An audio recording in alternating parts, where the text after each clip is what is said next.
here at Cimarron Valley Research Station in Perkins, Oklahoma, and joining me is Lynn Brandenberger, the Extension Specialist with Vegetables for the Horticulture Department. And Lynn, you guys have taken out all your crops, your summer crops, you've harvested them, and now we're looking at planting some winter, cool season cover crops. Correct. So we've talked about cover crops before and about the value of them. What kind of cover crops are you planting today? Well, what we're planting right now is a mixture of rye, grain rye, and crimson clover. Okay. But we also have two other treatments. One is wheat, winter wheat with crimson clover, and then our last treatment that we'll plant will include cereal rye and Austrian winter pea plus tillage radish. Oh, okay. So why you're doing all mixes? Why are you mixing some of your grasses with your legumes? Well, we like to have those mixtures because the annual grasses like wheat or rye make a lot of organic matter, and so they're great for that. But they stink when it comes to getting nitrogen back into the soil for the crop that's going to follow the cover crop, and that's why we always mix a legume cover crop with a grain. Okay, and so you've got your grains and your legumes mixed, and you mentioned your tillage radishes. This is kind of one that maybe a lot of people don't realize is a good cover crop.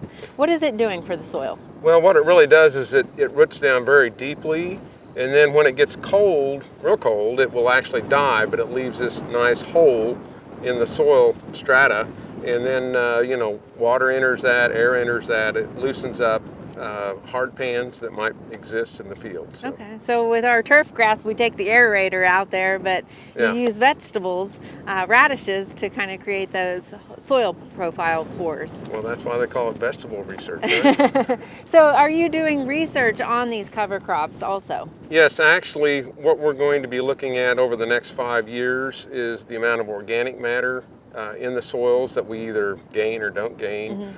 One of our treatments, and I didn't talk about that, is just a field that we're not doing anything with. We're just either working the ground with implements or brush hogging, but we're not doing cover crops. So we've got a comparison.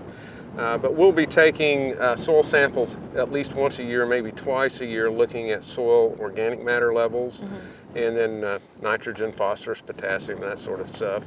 The other thing we'll probably be doing will be looking at compaction on cover cropped soils, probably versus the non-cover crop soils.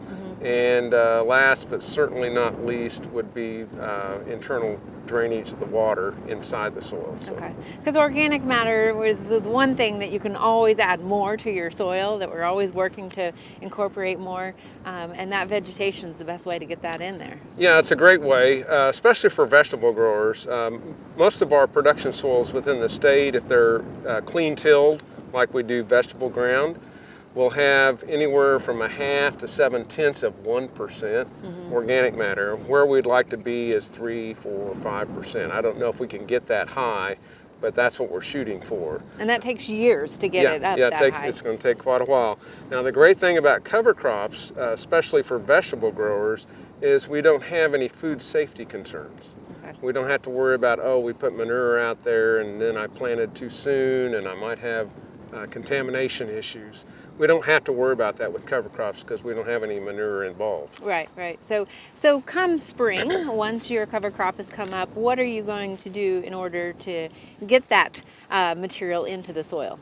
So what we normally do is we strip till, especially for vine crops like watermelons or cantaloupes, etc. So we'll strip till and then we'll plant in that strip. Before we till, though, what we do is we usually come in and if we had a flail mower, it would be super, but we don't. So we use a brush hog, and we brush hog about 1 foot or so off the ground, and then after one pass of doing that, then we come back and brush hog it clear to the ground, and then we till. But we leave the cover crop between rows. We leave it alone and let it stay there. It gives us a lot of wind protection in the spring, and that's an important thing in Oklahoma is wind protection. Yeah, and early last summer when we were out here looking at the cabbages and stuff, you had the wheat growing in between all of your crops. And Exactly. so this time you'll do the same thing, but we're going to see more of a mix of those cover crops. Correct. All right, and do you plant a summer cover crop as well? Yes, actually we're using sorghum sudan, or sometimes it's called hay grazer, as one of our grasses. We're also using pearl millet as the other grass, Okay. and then we're using cowpea, forage cowpea, like we used red ripper this year. Sometimes we use iron clay, so we'll mix those with those grasses also. So there's two summer crops that you've mentioned to me before that are usually used for wildlife that you tried them. Yes, we tried lab, which kind of looks like a cowpea, but it's a little different species. And then we tried sesbania, Okay. which is another legume. Both of those did okay, but compared to cowpea, they're wimps. Okay. I mean, why are they wimps? They can't take the heat and they can't take the drought. Okay.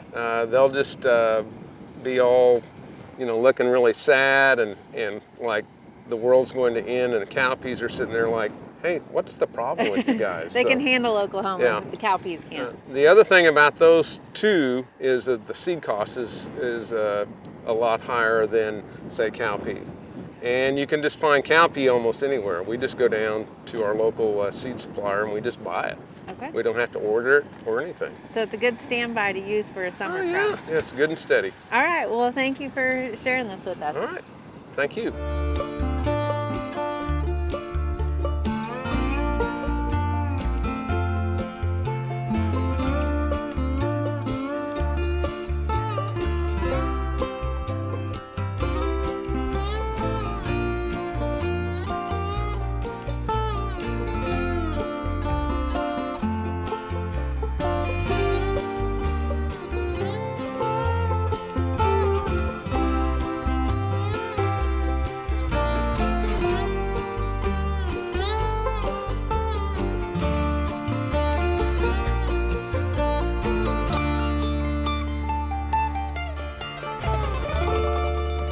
Now when we're using cover crops in a small garden, we'll do the same thing that we just saw in the larger garden, but we're going to use just our rake to do that. We want to make sure that we break up that soil surface to allow those seeds to get down and have good contact with that soil below.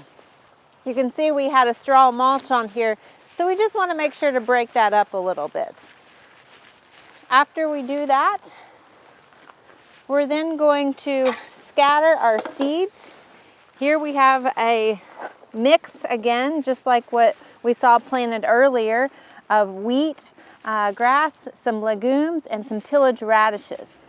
Whenever you're planting legumes, you want to make sure that you buy a seed that is inoculated with the rhizobium bacteria. And that's the bacteria that actually does the nitrogen fixing. It lives in the nodules of those legumes. So you can see here how that seed is coated. And then also we've got our wheat seed in there too. We're just going to scatter our seeds along our soil surface here. And our planting ratio isn't too critical because we just want to make sure that we have a good coverage of this cover crop. Now again, to ensure that we've got good soil contact, we're going to use our rake and just kind of incorporate those seeds just barely into that soil surface. You can see our soil is pretty moist this morning because it is a fall morning, but we're going to go ahead and put a little water just again to make sure that soil contact is secure with the seed. We hope you enjoyed this video. It's part of our Oklahoma Gardening YouTube channel. You can also find even more videos on our OK Gardening Classics YouTube channel. And join us on social media for great gardening tips, photos, and discussion.